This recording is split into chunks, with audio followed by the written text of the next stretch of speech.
Hello and welcome. I'm here today to talk to you about PostageToPrints.com. It's a startup I co-founded in 2009, and this is an example as part of my code portfolio, an example of an exciting project that I worked on during my tenure at PostageToPrints.com. Basically, the start of it is we have over 70,000 products in the database, and millions upon millions of different combinations. For instance, each product might have, you can see many sizes.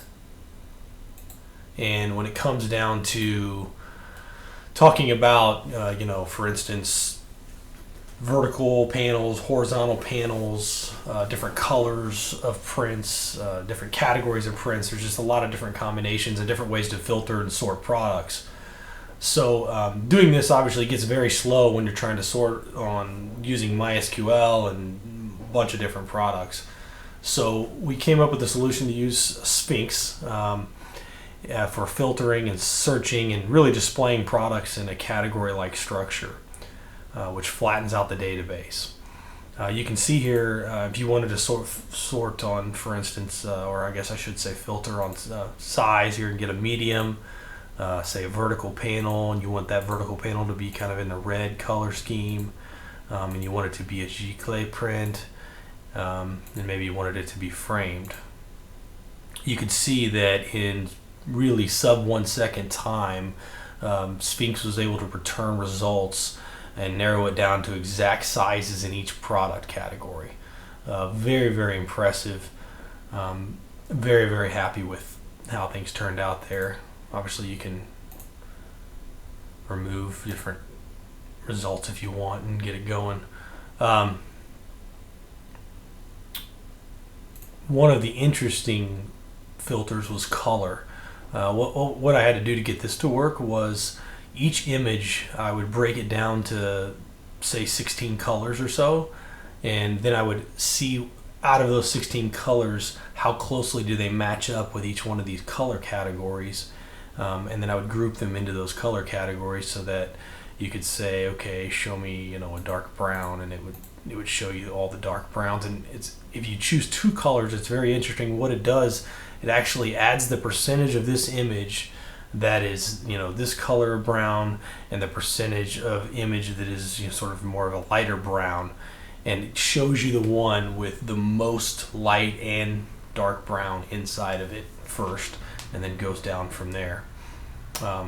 So very cool color experience there. And you can see, you can actually still do this if you go to all art, which this shows all 70, let's clear it here, 70,000 products that we have. Now obviously we cap it out at a max because there's just no way someone's going to go through more than 1,600 pages, but it actually sorting and filtering through all of our products, and you can see that it's just very fast. You can, quickly trim down on exactly what you're looking for, and even do different color families and get some really interesting results if you're looking for a specific type of product. Another interesting one we did was sets.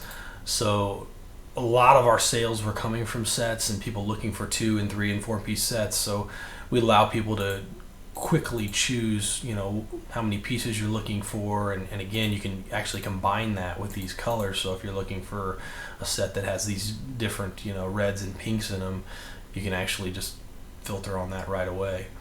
Of course, you can also go over here and choose, you want to see more per page, and that goes for, also works with filtering and searching as well. We were able to also bring the filtering and sorting and all of that into the search as well. So if you search for here, let's say a spoon, of course it's just going to search the site and show you any products that relate to a spoon. But if you say I only want vertical panels, it'll actually do that as well and say, okay, show me all spoons or related items that are vertical panels. So very quickly narrow down your search and what you're looking for. We've had some really good luck with that. So give you a little bit of the code behind it, if you will. You can kind of see here where this is the Sphinx configuration file. and a lot of hours went into figuring out exactly how to flatten out the database, how to you work within Sphinx architecture with they have actually just added JSON attributes, which helped a lot with the color filtering and sorting, but they have a lot of different other attributes that you can use to get all of these millions of combinations into a flat style database. And really the Sphinx database can be ran on a very small server. We're using an Amazon micro server, and you can see how fast the queries are coming back. So I mean, it's just really, really nice. Give you an example here of building the index and just how many different combinations there are. Let's switch. Let's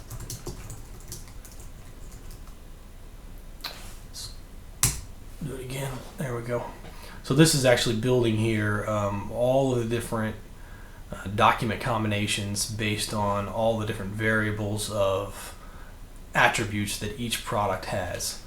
So you'll see that it's just millions and millions of different combinations. When you think about, there's actually cross combinations too, because you can notice that you can do a G-clay print that's also medium, which brings about kind of a cross combination thing. So really interesting. Let's go back and check on the progress here.